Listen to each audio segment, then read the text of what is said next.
शुभविवाह या मालिकेच्या आजच्या भागात प्रेक्षकांनो, भूमीने स्वप्नात नाही तर सत्यात रागिणीला पाहिलंय.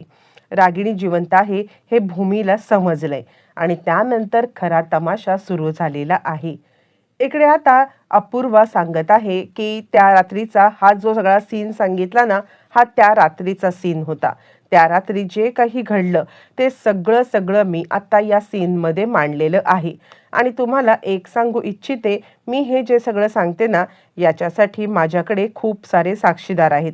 त्या दिवशी तिकडे असलेला हवालदार, त्या दिवशी यांना भेटलेला ड्रायव्हर, त्याचबरोबर त्यांना भेटलेल्या ड्रायव्हरसोबत इथे हवालदार बंगल्याच्या बाहेर उभा होता. ही सगळी मंडळी मी पुन्हा एकदा बोलवलेली आहेत आणि त्यानंतर पुन्हा एकदा या सगळ्या गोष्टी उकरल्या जाणार आहेत असं म्हणत अपूर्वाने सगळा सीन उभा केलेला आहे. आणि ती सांगत आहे की यांनी खून करून आता तिला त्या टाकीमध्ये पुरून जे काही कारस्थान केलं ते उघडकीला आलेलं आहे. बस झाल्या आता भूतकाळातल्या गोष्टी, आता सगळ्या गोष्टी मी इकडे आत्ता वर्तमानातल्या मी सगळ्यांच्या समोर आणणार आहे असं म्हणत तिने आता सगळ्यांच्या समोर जे काही पुरावे ठेवले त्यानंतर सगळ्यांनाच कुठेतरी विचार करण्यासाठी वेळ आलेली आहे की खरंच त्या रात्री काय झालं होतं. आणि त्यानंतर मग ती सांगते की या दोघांनी तिला खून करून ते परत इकडे आले, पण ज्या वेळेला मी हे सगळं प्रकरण उकरून काढलं त्याच वेळेला त्यांनी तो सापळा तिकडून काढला. म्हणजे मी ॲक्च्युली शोध घ्यायचं ठरवलं होतं. मी शोध घ्यायचं ठरवल्यावरती त्यांना कळलं की आता मी त्या प्रकरणापर्यंत पोहोचेन आणि मग त्या DNA टेस्ट होईल आणि म्हणूनच यांनी तो सापळा बदलला, त्या जागी एक वेगळा सापळा आणला आणि तो वेगळा सापळा आपल्या बंगल्यात आणून पुरला. यावरती बलदेव म्हणतो, अपूर्वा थांब एक मिनिट, तू काय बोलते? त्याला काही पुरावा नाहीये. हे बघ, अजूनही सिद्ध झालेलं नाहीये की तो सापळा आता रागिणी आत्याचा आहे. यावरती ती म्हणते आहे, माझ्याकडे पुरावा आहे बलदेव. यावरती अपूर्वाला आता इकडे थांबवत बलदेव म्हणतो, असं काय करतेस अगं, ते कसं काय शक्य आहे? आणि आकाशभूमीला त्याच्याबद्दल खरंच काही माहिती सुद्धा नाहीये ना. तू उगाचच या सगळ्यामध्ये त्यांना आता ओढण्याचं काम करू नको. यावरती अपूर्वा म्हणते, आत्तापर्यंत प्रत्येक वेळेला मी गप्प बसले, पण आत्ता मी गप्प बसणार नाहीये. खरं सांगायचं तर माझ्याकडे पुरावा आहे. असं म्हटल्यावरती आता हिच्याकडे काय पुरावा आहे? रागिणी आत्याचीच ती बॉडी असल्याचा. हे सगळं तर सगळेजण विचारात पडलेले असताना लगेचच अपूर्वाने हवालदारांना बाहेर बोलवले. हवालदारांना बाहेर बोलवून ती आता सांगत आहे, द्या ते DNA रिपोर्ट द्या. मी त्या दिवशी जो सापळा आपल्या अंगणात सापडलेला होता त्याचे DNA रिपोर्ट काढलेले आहेत आणि त्याचे DNA रिपोर्ट काढून आता इकडे मी आणलेले आहेत. असं म्हटल्यावरती मी अथर्वच्या सोबत त्याचे DNA टेस्ट मॅच केले होते. हे मी त्या दिवशी सांगितलं होतं ना की अथर्वची DNA टेस्ट करायची आहे म्हणून, आणि ते DNA रिपोर्ट पॉझिटिव्ह आलेत. आता तुम्ही कुणीही असं म्हणू शकत नाही आहात की हे सापळा रागिणी आत्याचा नाही आहे किंवा काहीही तुम्ही त्याच्याबद्दल आता भाष्य करू शकत नाही आहात असं म्हणत अपूर्वाने आता मोठा जोरदार खुलासा केलेला आहे. एक एक करत सगळेच जण आता सगळ्यांच्या समोर एक एक पुरावे आणते आणि सगळ्यांनाच धक्का बसलेला आहे.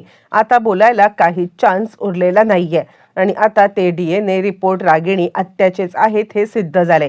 पण तरी सुद्धा बलदेव आता यांना वाचवण्यासाठी एक पुढे अजून युक्ती करतोय आणि तो म्हणतो, ठीक आहे, हा रागिणी आत्याचा मृतदेह आहे किंवा हा सापळा आता तिचा आहे असं आपण जरी मान्य केलं असलं तरी सुद्धा दुसरी गोष्ट महत्वाची ती म्हणजे तिचा खूनच झालाय कशावरून? हा नॅचरल मृत्यू असू शकतो ना.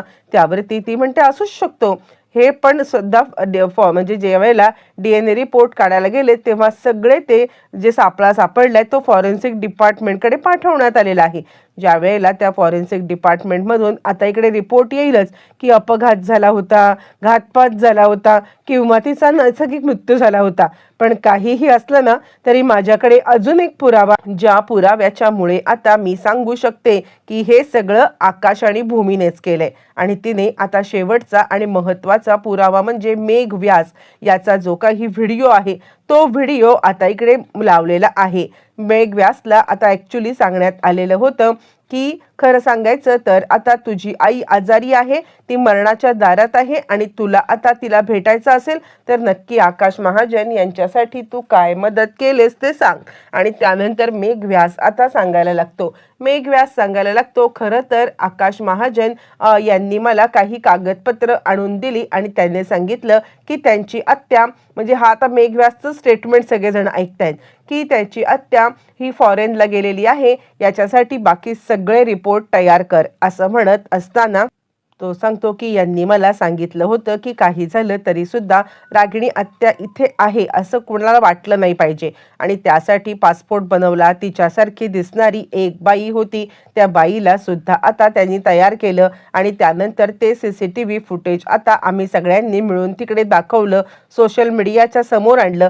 हे सगळं आकाश महाजन यांच्यासाठी मी केलं होतं आणि त्यांनी जे करायला सांगितलं ते मला करण्यात आलं होतं. पासपोर्टपासून किंवा त्यांच्या मोबाईल ID वरून किंवा त्यांच्या लॅपटॉप ID वरून मी आता सगळ्यांना मेसेज पाठवले होते, असं म्हटल्यावरती मग आता लगेचच सांगायला लागते अपूर्वा की हे सगळं आता करण्यामागे कारणच काय, किंवा आता हे सगळं करण्याचं आकाश भूमी यांना गरजच काय, कारण यांनीच खून केलेला आहे आणि हा खून केल्या कारणाने यांना आता हे सगळं करणं भाग पडलेलं आहे. म्हणजे मुळातच काहीही झालं तरी सुद्धा आता कोणत्याही परिस्थितीमध्ये हे वाचूच शकत नाही आहेत. मुळातच परिस्थिती अशी झाली ना की आत्ता जे काही सत्य आहे ते सत्य सगळ्यांच्या समोर आलेलं आहे आणि त्यामुळे काहीही झालं तरी आकाश भूमी यांना आता खरं बोलण्यापासून पर्याय नाहीये आणि अटक होण्यापासून पर्याय नाहीये. आता मेघ व्यासने सांगितलेली गोष्ट जरी खरी असली तरी अजूनही या दोघांनी आपला गुन्हा कबूल केला नाहीये किंवा काही बोललेले नाहीयेत, पण परिस्थितीजन्य पुरावे याच्यावरून आता ह्यांना अटक करण्याचं वॉरंट अपूर्वाने काढलेलं आहे आणि त्यानुसार हवालदार आलेले आहेत आणि त्यानंतर ती हवालदारांना सांगती आहे की लगेचच यांना अटक करा आणि त्यानंतर मग आता हवालदार यांना अटक करून घेऊन चाललेले आहेत आणि तोपर्यंत रागिणीपर्यंत ही बातमी पोहोचलेली आहे.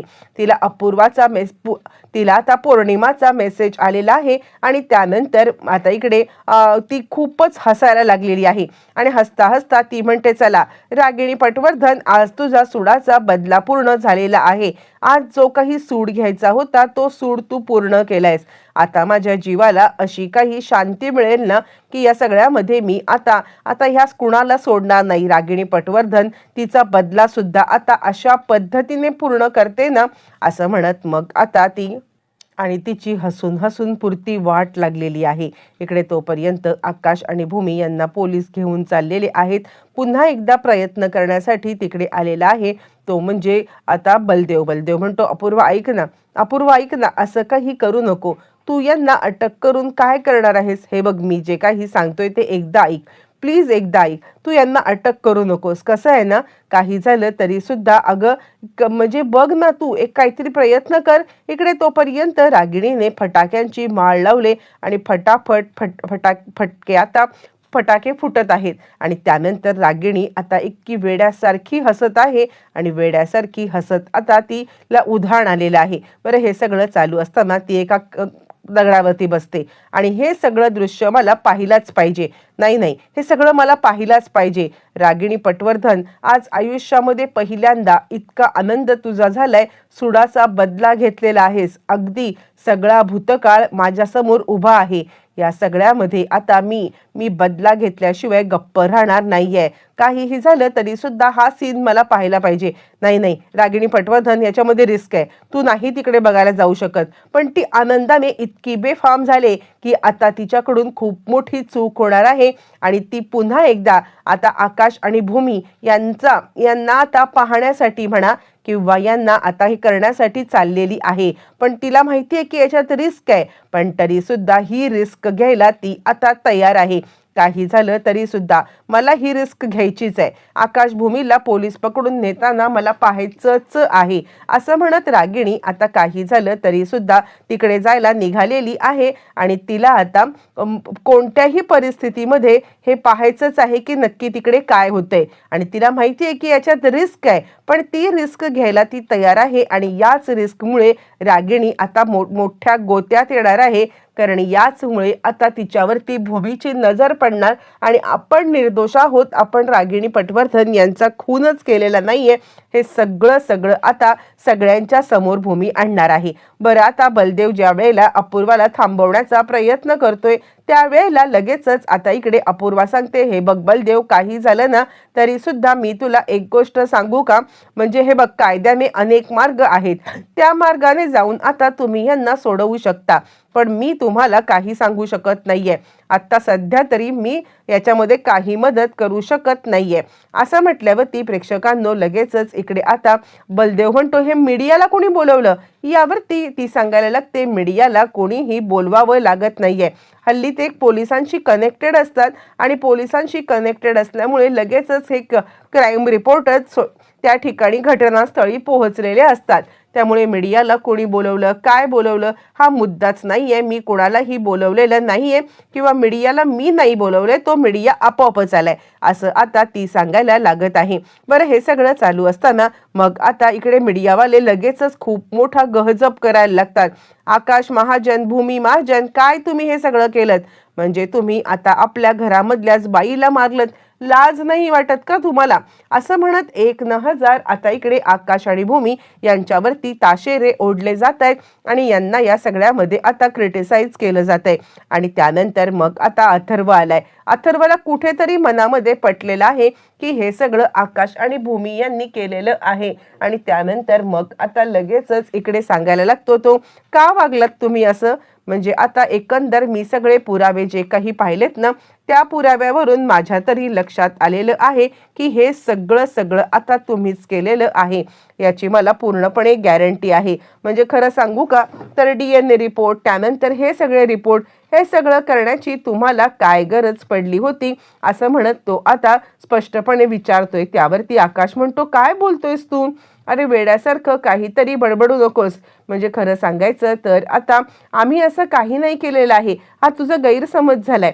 त्यावरती भूमी सुद्धा त्याला काहीतरी समजवते, तर तो हात जोडतो आणि तो सांगतो, अपूर्वाताईने जे काही पुरावे दिलेत ना, त्यानंतर मी मानूच शकत नाहीये की हे तुम्ही काही केलेलं नाहीये म्हणून. तुम्हाला सगळं माहिती आहे आणि हे सगळं तुम्हीच केलंय, हा माझा विश्वास आता पक्का झालेला आहे.